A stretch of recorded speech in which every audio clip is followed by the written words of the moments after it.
Material by design is a sort of historical evolution of materials. When human beings started to use materials, they used the material they knew, they found, then they tried to optimize the material, then they tried to have a comparative analysis of the various materials in order to select them. At some point, they reached a situation where they tried to design a material for a specific book of specification for which the material did not exist necessarily. So that's what is material by design. You try to answer to a request of a book of requirements, book of specifications. In order to do that, you have to model the material before the material even exists.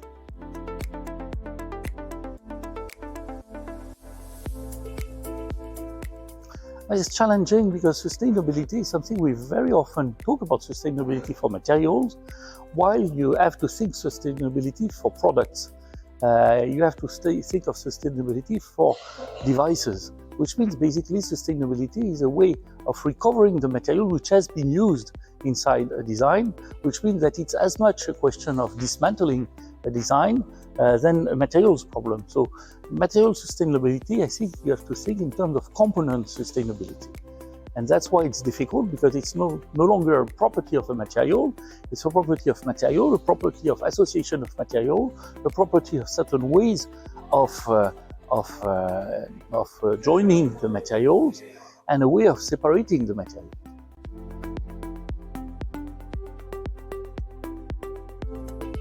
Well, it's absolutely essential. If you want to improve the use of materials, means doing as much with less matter, using in better ways energy, which is basically the key of sustainability.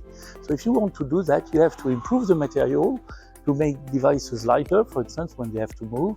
And it's absolutely key to find not necessarily totally new materials, but materials which are optimized in families that we already know.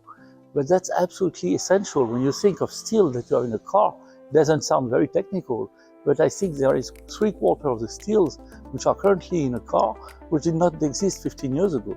So that's something which means it's a continuous evolution, which is absolutely essential if you want to improve the performance.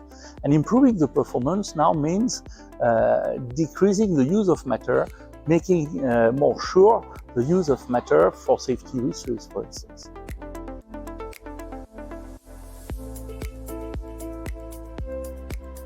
First, by entering the public debate. And entering the public debate doesn't mean going to make noise on TV shows. That means to talk with the people who are around, to think that science is a competence, but scientific reasoning is something which is a common good. And we have to share this scientific reasoning with the whole population, with people who are around us. We have to share that with politicians. They have to come to a situation where they start to understand that reasoning is absolutely essential. It's much more important to analyze the problem and to make the consequence than to talk about it.